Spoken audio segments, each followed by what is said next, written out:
Well, it was a good win for our guys, good win for our program and what we're trying to establish. I thought our guys really came out with a business-like approach, and I thought for 40 minutes they played with the type of energy that was required to win that type of a game. A lot of shooters. Our defense would definitely be tested. They have 3 shooters on the perimeter that are extraordinary, and they have a guard in Rob Gray, who is one of the best scorers in the nation as well. So they have a potent perimeter. We need to really be focused, no personnel, and try to limit their options out there on the perimeter.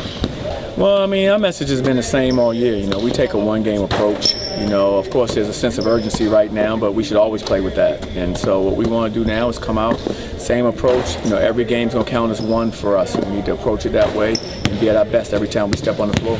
Well, I think we've been resilient. I think we've always looked at it more with a cup, half full mentality, and I think that approach has been evident by how our guys have performed and how our new guys kind of always stepped up and given us, what we've needed. Well, they're a terrific scoring team, as you just mentioned, and we need to really be focused defensively to try to slow them down. We're not going to stop their players like Gray and those guys. He's an accomplished scorer.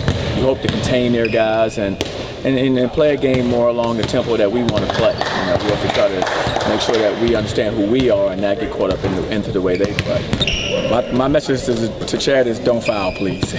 No, Chad plays with great energy, and he unfortunately picked up a couple of tough fouls, but he's been good with that. We had to talk about him understanding his value to our team now that he has to play extended minutes, and I think he's really taken it to heart. And last game, as I mentioned, he had a couple tough fouls. That's the way the game is called, but I thought for the most part he defended the way we wanted him to. I think Rokas has been very solid for our team. He's coming in playing the minutes that Chad used to play behind Taco, but he's prepared for that. He's worked really hard this offseason. He's a low post scorer, and he also knows how to defend in the low post. So we're excited to have him have this opportunity. And like I said, we get that combination of he and Chad. I think it still gives us a chance to be effective in the low post. They're not a long team, but they're a really tough team physically.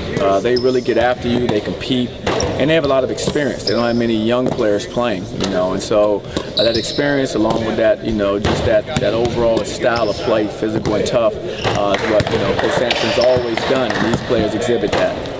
Well, I expect them to come in and play with a lot of energy. I think they'll be very competitive. They've been that way all year, and they're going to come out with a certain focus. So, after losing, sometimes that kind of gets your attention again. And so I think those guys will come out with the type of focus and energy that all good teams come out with.